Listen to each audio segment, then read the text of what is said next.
What's up, you guys? It's No Nonsense Know-How. And today is going to be a part 2 or supplement to my original How to Winterize a Boat the Easiest Way. I'll plug a link to that video right up here.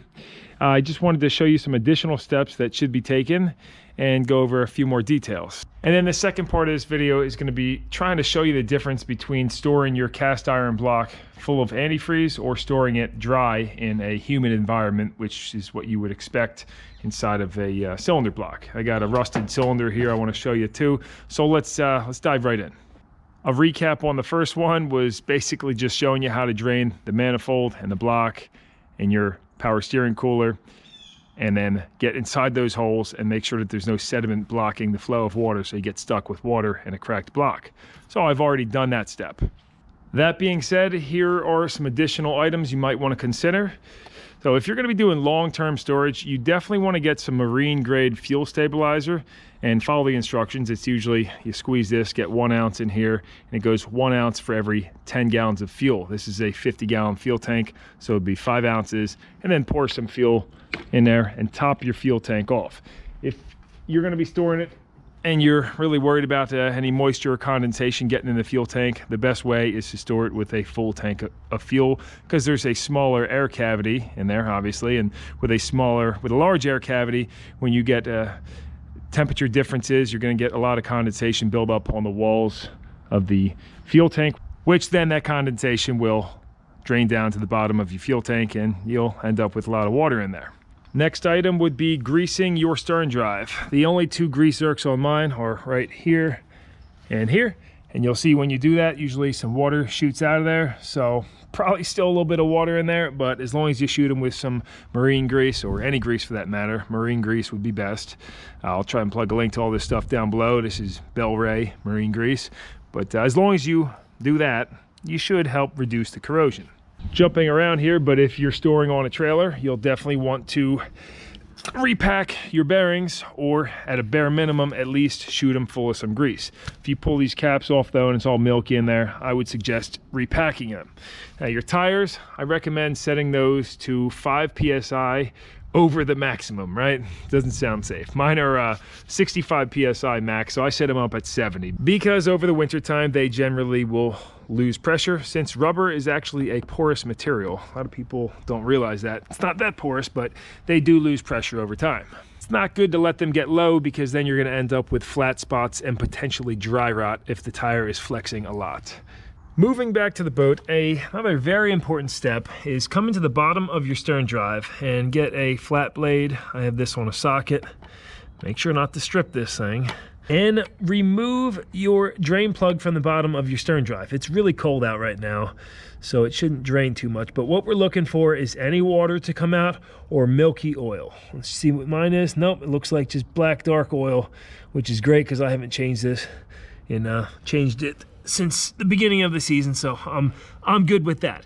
If you see any milk or water coming out of here, you need to change your fluid before the winter, because if you store it with milky fluid, you may end up with rusted gears and bearings in there, and you don't want that. I'll try to plug you another link down below on how to change the stern drive fluid, but it's pretty easy. All good here though, so tighten that back down. If you notice that your washer tears, your sealing washer in there, you might want to replace that. Next, we're going to move up top, and I want to remove the oil vent and check the fluid level. Now, I do not have the hose that goes up to the reservoir in the engine bay hooked up on this, so that's how I'm going to check mine. If you have a reservoir up in there, then you can just skip this part. But boom, I'll pop that out. There's my washer I was talking about on the bottom. If that's torn, you might want to replace it. And then you want to take something like a wire to just dip it in a little bit below, and boom, you can see we got fluid is up to level, so we don't have to mess around with our stern drive. And that's important to check, so that's good. All right, now when I fogged my cylinders in a previous video, you may have noticed I didn't have a hose on it, and a few guys commented, hey, you're not supposed to start the boat up without a hose, because of course that's not good for the rubber impeller inside of here, the water pump. Merc Cruiser says if you start it for a second, it's shot, right? Well, I've been doing that for many years and I've never had any problems with that water pump. So I tend to disagree with that. Maybe if the boat's been sitting for 2-3 years and it's completely dry, that wouldn't be good. But if you want to avoid dry running your water pump impeller altogether, then do the fogging step while you still have the rabbit ears on and have water flowing through the engine.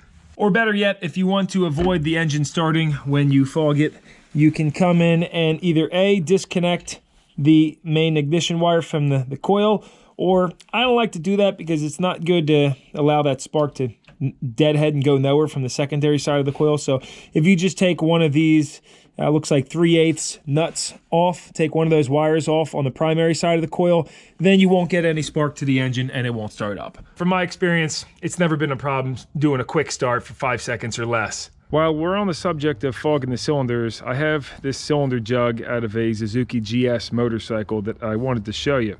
And this is one that rusted over, and then I got it running.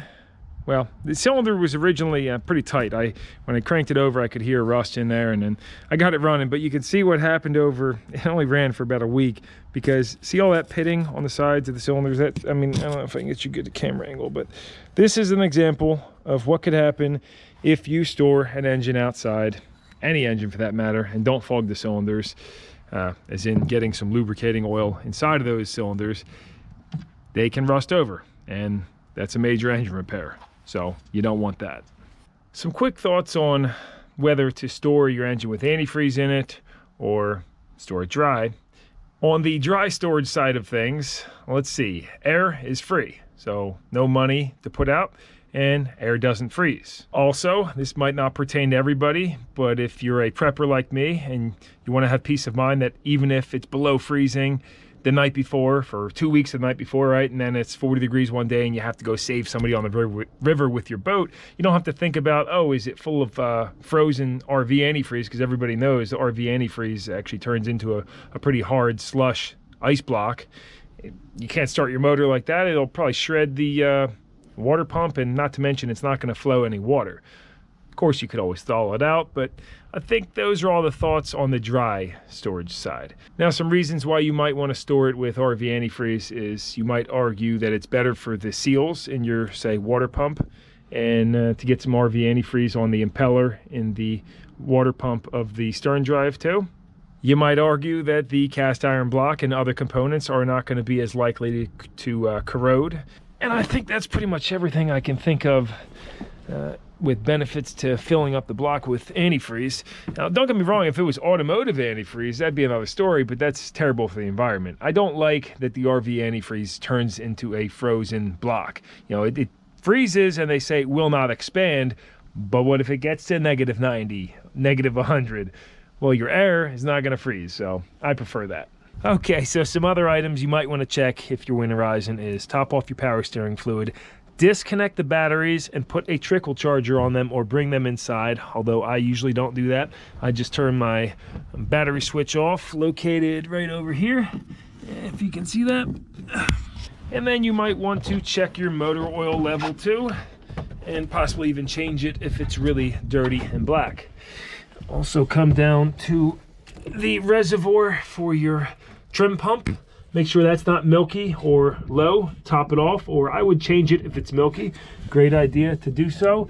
And then just do a once over on this engine. Make sure all your hoses are tight, everything looks in good shape, that your hoses aren't dry rotting and cracking. It's better to find problems with it now, and that way you can order parts and fix them. You can see my engine does need some attention. Like over here, my ground cable is starting to chafe through a touch, so that should be addressed.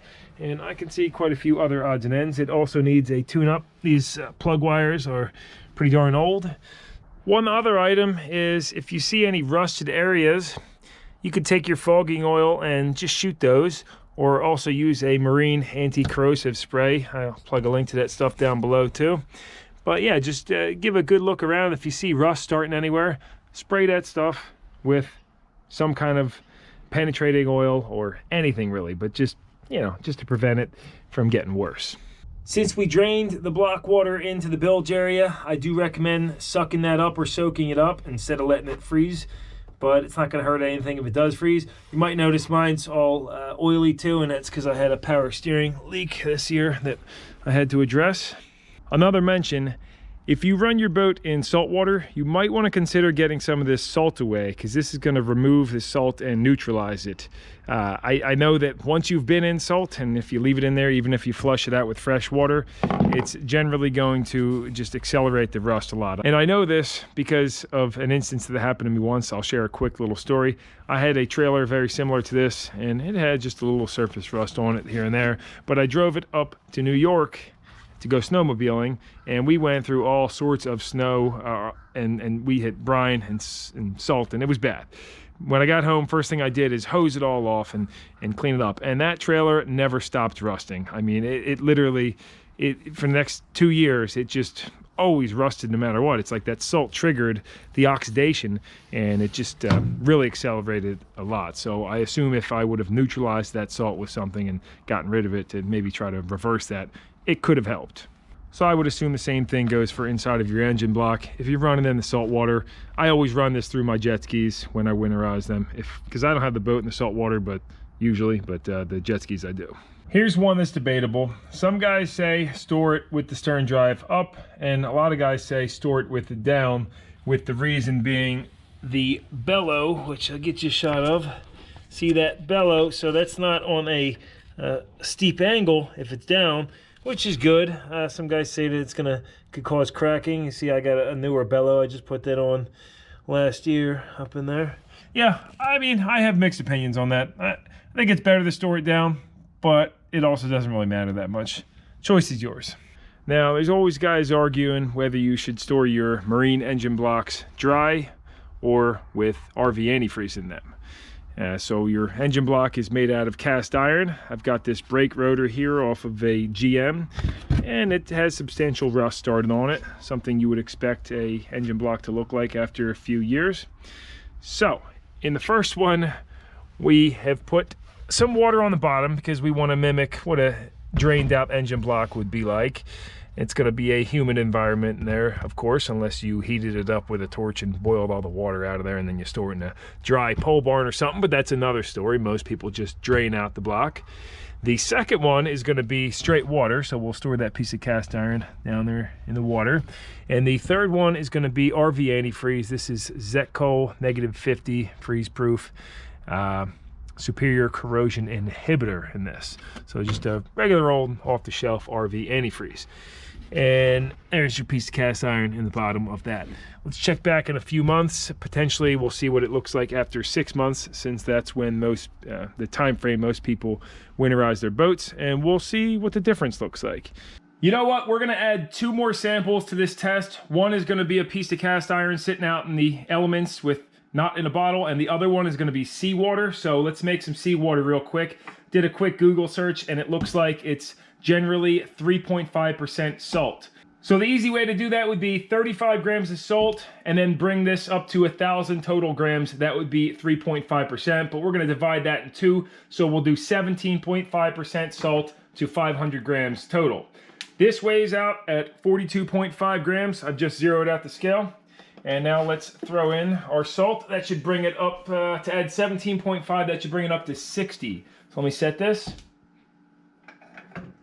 Oh, we got that set at 60. Let's pour in the salt until it's up on a scale. All right, that's at 60 grams right now. So 42.5 plus 17.5 grams of salt. So now we're gonna set this to 542 and then fill it up with water and zero it out. 42. We're getting near 500 grams. Oh, right there. All right, that's a scooch over. So that should be salt water there. And this is seawater. And I'll drop my cast iron. Oh, it don't fit. There we go. Mix that up, and that'll be a good sample. I'm gonna leave these in a shaded area, my carport. So we got dry, humid atmosphere, water, seawater, and RV antifreeze. I did leave all these caps loose, so there'll be no shortage of oxygen inside there. And in case anybody was wondering about that, not that it would make that big of a difference. And let's check back in a little bit. All right, and that ought to wrap this video up. I do apologize to anybody that is annoyed that I'm keeping the results from this rust test for a separate video, but I just wanted to get this one done and posted for now, since it's still wintertime. Who knows, maybe I'll get a couple views. I know this might have been kind of boring and a little bit drawn out, but I definitely wanted to make this part 2 since the first fast and free way to winterize your boat video I did got over 50,000 views. So not too bad, and a lot of people were commenting saying, hey, you didn't do this, you didn't do that, or questions about things. And so, yeah, I was winterizing my boat this year and figured why not just give my take on the part 2 and some of the other things you should check. So hopefully you got something out of it. I definitely appreciate you watching if you did watch it, and if you consider dropping it a thumbs up, subscribing, or checking out the channel, all that is always hugely appreciated. And until next time, this is Chris Brown here, No Nonsense, No How, and I hope I'll see you again. Bonus footage. I got a really good kick out of this. I think you might as well. I was just going through my shelf to throw out some old reading materials, and I ran into my elementary school yearbook. Now, look at everybody else's career choices versus this guy. This guy being me. So we got hopes to be a pro football player, a jet fighter pilot, a geologist, an architect, a doctor and a millionaire, a famous actress, professional hockey goalie, in the Olympics for swimming, a scientist or an inventor. And the list goes on. Literally everybody shot for the stars except for this guy. Hopes to be a mechanic like my dad. Oh my God. Well, I wonder if I'm the only one who's actually living the dream, that my childhood dreams. And I actually ran into another book over at my mom's house from 2nd grade that said, when I grow up, I want to be a teacher. So I guess my dreams kind of came true because I work as a mechanic and I love doing YouTube because I love teaching and sharing knowledge. So that made my day. I was cracking up when I saw that, though. Everybody else shooting for the stars. And here's Chris Brown shooting for the gutters. And my favorite one is hopes to be the J person who puts Microsoft out of business. The funny thing is he's got a typo in there, but he wants to put Microsoft out of business. All jokes aside, though, this is actually a good friend of mine, and he now works for Google, making over 6 figures. So he's doing pretty good.